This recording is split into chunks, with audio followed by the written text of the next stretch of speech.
महाराज जी, आपके चरणों में कोटि कोटि प्रणाम। महाराज जी, कई साल वीर्यनाश करके मानसिक रोग से ग्रसित हो चुका हूँ। पिछले 5 महीने से वीर्यनाश नहीं किया है, फिर भी नकारात्मक सोच नहीं जाती। महाराज जी, जोशी ने बताया कि सब शनि और राहु का प्रभाव है। महाराज जी, कोई शनि राहु का प्रभाव नहीं। करो दुष्प्रवृत्तियां और शनि राहु को दोष दो, बेकार की बातें हैं। कोई किसी को सुख दुख नहीं देता, हमारे आचरण ही हमारे को दुख देते हैं। पक्की बात समझ लो। बोले वो अमुक ने उसको पीटा, राज कर्मचारी आपकी सुरक्षा के लिए हैं, लेकिन जब आप असत आचरण करेंगे तो पीट के जेल में डाल देंगे। ये राज कर्मचारी हैं। शुक्र शनि राहु केत ये सब राज कर्मचारी हैं। असद आचरण वालों को जलाते हैं, दंड देते हैं। और सदाचरण वालों को, चाहे जिस नक्षत्र पे बैठे हो, चाहे ग्रह पर किसी भी बैठे हो, ये सदैव अनुकूल रहते हैं। ये भगवत पार्षद कोई ऐसे वैसे नहीं है। करो अस्त मैथुन और शनि साढ़े चढ़ा हुआ है, इसलिए ऐसा होता है। बेवकूफी वाली बातें बच्चा है। अभी अवस्था है तुम्हारी वीरपात करने की। गेहूं की फसल तैयार हो रही है, गलेत पे हो। गलेत माने होता है दाना अभी पड़ रहा है, और आप उसको काट लो तो ना भूसा होगा ना दाना होगा, व्यर्थ जीवन चला जाएगा। कम से कम 20-22 वर्ष तक ब्रह्मचर्य का पालन करो, फिर गृहस्थी में जाओ। संतान तेजस्वी होगी, देशभक्त होगी, माता पिता की भक्ति कर। ये क्या है? उद्दंडता बच्चा, ये कहीं भी सुख प्रदान करने वाली नहीं। ज्योतिषाचार्य, दुनिया के आचार्य सब उसी परम पिता परमात्मा के ज्ञान को ही बता रहे हैं।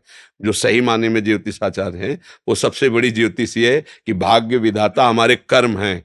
अवश्य में भोक्तव्यम कृतम कर्म शुभाशुभम। ठीक अपने कर्म कर लो, कोई तुम्हें बिगाड़ दे तो मैं बताना। हमारे कर्म पूर्व के या वर्तमान के, वही हमारी दुर्गति करते, दूसरा कोई सृष्टि में नहीं। को न काहू के सुख को दुख कर दाता, निज कृत कर्म भोग सुन भ्राता। बिल्कुल सिद्धांत समझ। अभ्यास गलत किया है, कोई भी देवता तुम्हें नहीं बचा सकता। गलत अभ्यास किया है, अपना नाश स्वयं कर रहे हो, किसी देवता या किसी का दोष नहीं। काले कर्म ईश्वर ही मिथ्या दोष लगाए। ये आचरण गंदे बंद करो बच्चा। नाम जप करो, सात्विक आहार करो, आधा घंटा दंड बैठक मारो, व्यायाम करो, दौड़ो, अभी सब ठीक हो जाएगा। अरे पीछे गलती, यद्यपि ये गलती ऐसी पूरे जीवन भर भोगना पड़ता है, क्योंकि बाल्यावस्था का वीरपात बिल्कुल जीवन को नष्ट कर देता है।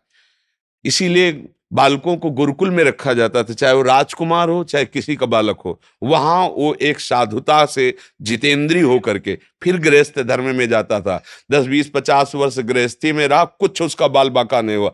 फिर वो विरक्त होकर के आंतरिक, फिर वो जितेंद्रीय होकर के परमात्मा को प्राप्त कर ले। आज हमारी बाल्यावस्था से मोबाइल का संग है, गंदे बच्चों का संग है। अब ये गंदी आदतें हो गई, सर्वनाश हो गया।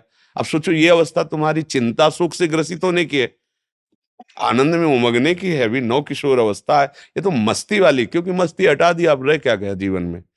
ये जो लोग समझते हैं ना कि जैसे खून निकलवा लो तो खून बन जाता है, बहुत गलत बात है। वो दान देना, वो महीने में वो बात एक अलग है, लेकिन सप्तम धातु वीर एक मन शुद्ध सात्विक पौष्टिक अन्न के बाद एक बार के लिए तैयार होता है। और यहां बच्चे खिलवाड़ में 2-2 3-3 बार रोज। अब क्या होगा? उनका हड्डियों तक की सामर्थ्य नष्ट हो जाएगी, कुछ दिनों बाद देखना बंद हो जाएगा, ऐसे चौंधियाने लगोगे, खड़े होने में चक्कर आएगा, कमर दर्द करेगा, पैरों में टूटन बनी रहेगी, दिमाग में टेंशन बनी रहेगी, पढ़ोगे तो कुछ याद नहीं रहेगा, स्मृति नष्ट होने लगेगी, एक नास्तिकता छा जाएगी। फिर ये जीवन भार लगेगा, फिर नशा में उतर जाओगे, फिर तो बस गए, फिर गए। तो अब कौन मानता है संत महात्माओं की बातों को? समझाते हैं तो साधु महात्मा है तो अब अलग बात करते हैं। नहीं, हर बहन भाई को 20 वर्ष तक नियम पूर्वक ब्रह्मचर्य रहना चाहिए। ये जो व्यवहार चला है, अब क्या है कि कुछ भी बोलो तो जबान पे लोग अंकुश की, वो तो ऐसा बोल रहे। ये जो मोबाइल की सुविधा और उसमें सब गंदी बातें देखना, अब आप पढ़े लिखे हो, सर्च करो, सब आ जाएगा। ये जीवन का नाश कर देने वाली बातें हैं बच्चों के। माता पिता को इन पे सावधान रह करके अंकुश करना चाहिए, क्योंकि वो इस समय उन्मत्त हैं बच्चे, उनको वास्तविक सत असत का ज्ञान नहीं है। तो वो अपना ही अहित करने के लिए अपना सुख समझते हैं, अपना अहित कर रहे हैं, अपना सुख समझ रहे हैं। ये तो कहो भगवान की आपके ऊपर कृपा है जो आप हिम्मत करके अपनी बात यहाँ कह रहे हो। पर फिर भी अबलो नशानी अबना नशे हो, सावधानी से चलो। पर हम जो कह रहे हो मानो। आधा घंटे व्यायाम निश्चित करो, सबको करना चाहिए, चाहे स्त्री शरीर हो चाहे पुरुष शरीर हो। एक बार शरीर को बहुत एक्टिव करना चाहिए। ये शरीर हम नहीं है।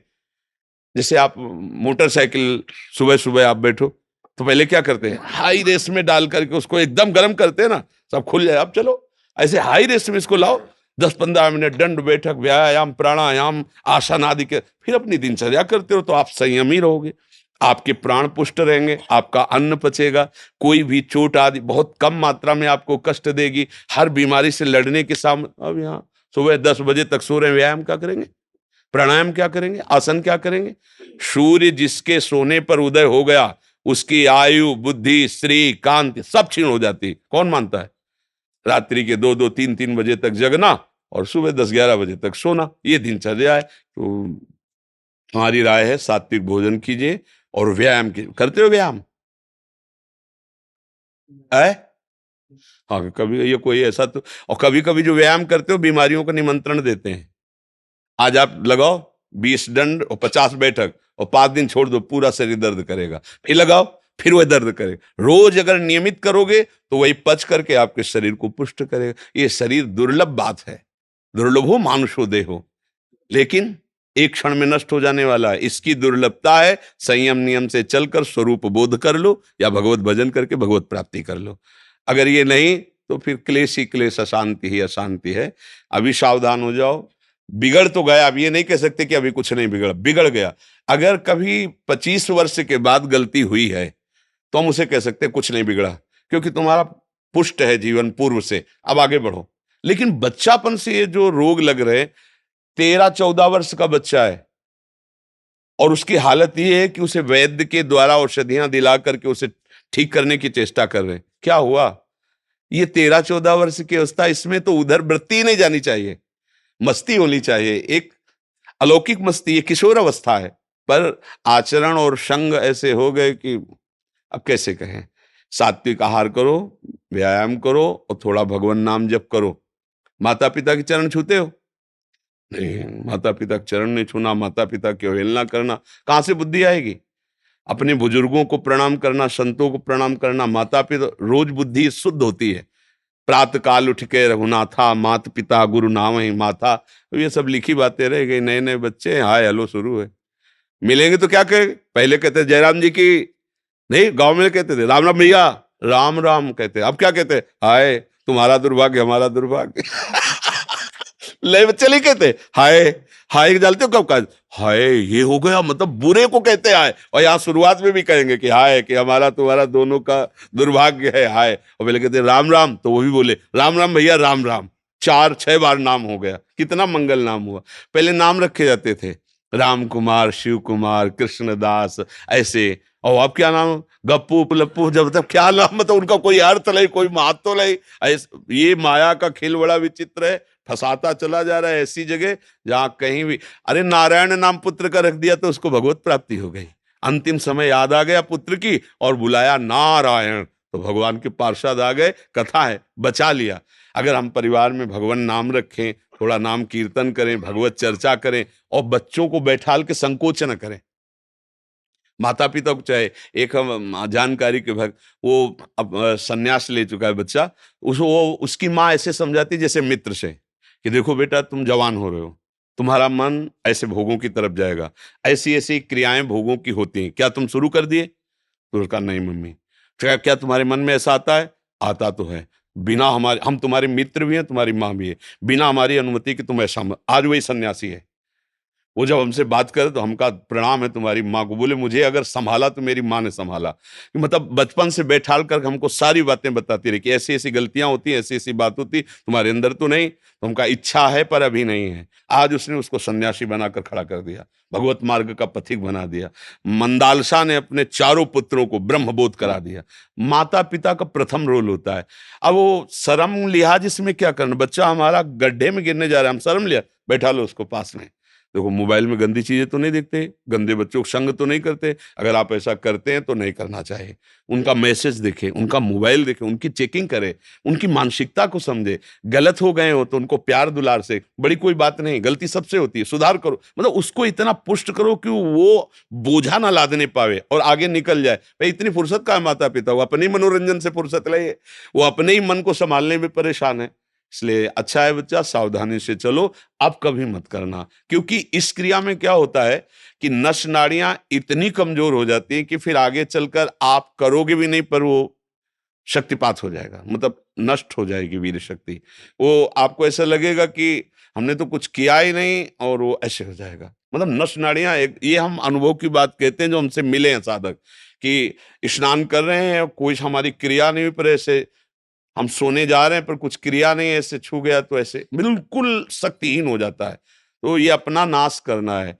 कुछ दिनों बाद नींद आना बंद हो जाएगी, कुछ दिनों बाद दिमाग में निगेटिव केवल रह जाएगा, नकारात्मक सोच रह जाएगी। ये जो दुर्दशाएं हैं ना, तभी हम कहते हैं पहले तो हम देखते थे कि 10 20 50 लोग गांव में तो ऐसे होते थे लंगोट बंद लड़ने लायक, क्योंकि गाय भैंस का दूध पिया, दंड बैठक मारी, ये बातें, मोबाइल था ही नहीं।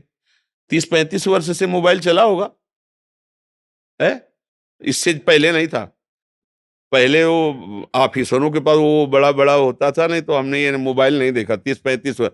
तो वो ये सब था नहीं, गांव में कभी किसी एक के यहाँ टीवी हो तो हो, नहीं तो टीवी, बिजली ही नहीं थी तो टीवी है, वो बैटरी से भले वो रामचरित जो चला था ना, तब गांव में छोटी छोटी टीवी लाए।